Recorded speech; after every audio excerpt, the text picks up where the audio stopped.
শহীদ president Ziaur Rahman সাহেবের জন্মভূমি, যেখানে তিনি জন্ম লাভ করেছিলেন, তৃতীয় বিশ্বে ক্ষমতার কেন্দ্রবিন্দুতে থেকে মোহমুক্ত জীবনের যে তিনি পরিচয় দিয়েছেন, তার দৃষ্টান্ত এক বিরল ঘটনা।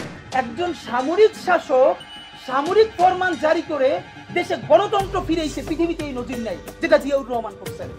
আপনি কি জানেন দেশের ইতিহাসে এক গুরুত্বপূর্ণ নাম শহীদ রাষ্ট্রপতি জিয়াউর রহমান স্বাধীনতার পর সামরিক শাসক হিসেবে ক্ষমতায় এলেও তিনি ভিন্ন পথ বেছে নিয়েছিলেন। সেনা শাসকরা যেখানে সাধারণত ক্ষমতা কুক্ষিগত করেন, সেখানে জিয়া 1977 সালে দেশে বহুদলীয় গণতন্ত্র পূর্ণ প্রবর্তনের ঘোষণা দেন। দীর্ঘ সময় রাজনৈতিক অস্থিরতা ও একদলীয় শাসনের পর তার এই পদক্ষেপ ছিল ইতিহাসে নজিরবিহীন। বিশ্ব ইতিহাসে খুব কম উদাহরণ আছে যেখানে একজন সামরিক শাসক ক্ষমতা এসে গণতন্ত্র পুনঃপ্রতিষ্ঠা করেছেন। তবে এবার সেই পুরনো ইতিহাস নিয়ে মন্তব্য করেছেন ইনকিলাব মঞ্চের মুখপাত্র শরীফ ওসমান হাদি। গেল রবিবার একটি সভায় তিনি বলেন, শহীদ জিয়া সামরিক শাসক হয়েও গণতন্ত্র ফিরিয়ে এনেছেন, এমন নজির পৃথিবীতে আর নেই। যে কারণে ইতিহাসবিদ ও বিশ্লেষকরা জিয়াউর রহমানকে বাংলাদেশের বহুদলীয় গণতন্ত্রের পুনঃপ্রবর্তক হিসেবে উল্লেখ করেন। একজন সামরিক শাসক সামরিক ফরমান জারি করে দেশে গণতন্ত্র ফিরেছে, পৃথিবীতে এই নজির নাই যেটা জিয়াউর রহমান করছেন।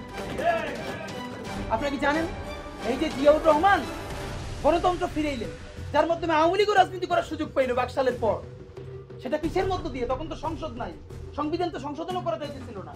কিসের মধ্য দিয়ে? জিয়াউর রহমানের সামরিক ফরমানের মধ্য দিয়ে। পৃথিবীর একমাত্র একজন সামরিক শাসক যিনি ফিল করলেন না সামরিক পন্থা দিয়ে করা যাবে না, গণতন্ত্রে ফিরতে হবে। 1975 সালের পর দেশের রাজনৈতিক কর্মকাণ্ড কার্যত বন্ধ হয়ে গিয়েছিল।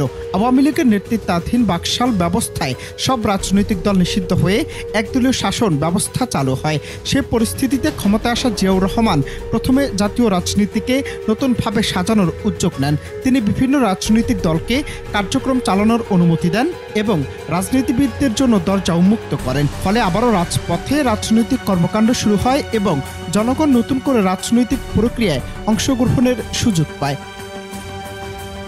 এরপর 1978 সালে তিনি রাষ্ট্রপতি নির্বাচনের মাধ্যমে গণতান্ত্রিক প্রক্রিয়া চালু করেন এবং বাংলাদেশ জাতীয়তাবাদী দল বিএনপি প্রতিষ্ঠা করে দলীয় রাজনীতিতে নতুন দিক নির্দেশনা দেন। পাশাপাশি কৃষক, শ্রমিক, যুবক ও প্রবাসীদের রাজনীতির সঙ্গে সম্পৃক্ত করতে নানা পদক্ষেপ নেন।